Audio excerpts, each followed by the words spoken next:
Niall Malone has praised Richard Cockerill's impact on Edinburgh this season but says his former Leicester Tigers teammate used to scare him.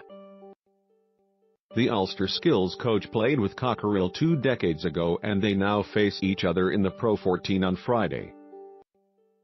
"I went to his wedding, so we must have had quite a good relationship by the end of it, but he used to bully me to pieces," quipped Malone.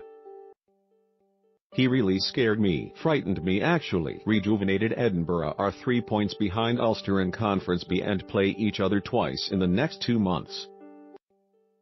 Cockerill, who coached Leicester to back-to-back Premiership titles in 2009 and 2010, was sacked in January 2017 and a month later took over at Edinburgh. "I was amazed when he went to Edinburgh," Malone says. "I couldn't really see the link between him and Edinburgh when it was announced. But he's done really well. You can see his characteristics coming through. They had good players. They didn't seem to sort of gel or fight it out the way they do this year. Up front they look like an old-fashioned Munster team. They look tough and rugged and they didn't used to look like that. That's what characterizes his personality and I think he's had an instant impact, making them more aggressive and more competitive. They're the best Edinburgh team we've played in a few years." Jono Gibbs is only 2 weeks into his new role in charge of Ulster but has been linked with the Wallabies and a role in Michael Cheika's coaching staff. Malone hopes speculation about the New Zealander moving to Australia is a fake rumour and accepts Ulster needs stability in the wake of the recent departure of former director of rugby Les Kiss. "I'd be absolutely gutted if there was any truth in it. I really mean that," Malone added.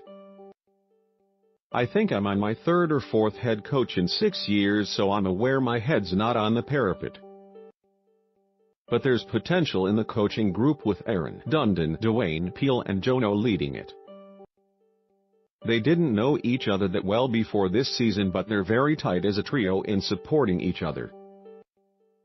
I think it's absolutely crucial they stay and continue the work they've started because they've only been here 6 months for 20 games.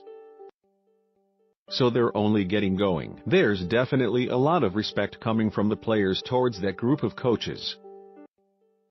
And I really hope that continues." Jared Payne's summer tour of New Zealand with the British and Irish Lions was ended prematurely because of recurring headaches and he has not played for Ulster this season. However, he has taken a lead in team meetings and assumed an unofficial coaching role, which Malone hopes will become a permanent position. "The key thing is I think every single person in the squad thinks he's the best player or one of the best players we have. So when he speaks everybody listens. It's been really interesting watching him because he's always contributed so much as a player, as some of the senior players do, but now he's almost got this official title of being coach.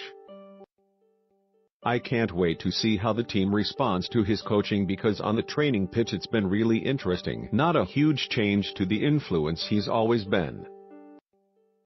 I'd love him to be full-time and permanent, but I'd also love to see him playing again and he's still talking about playing again. So this isn't a sign he's retired from playing. He's having his lunch with the coaches now, so he's getting a bit of ribbing. If he can sort our defense out and improve it, then I think we'll all be very happy with that."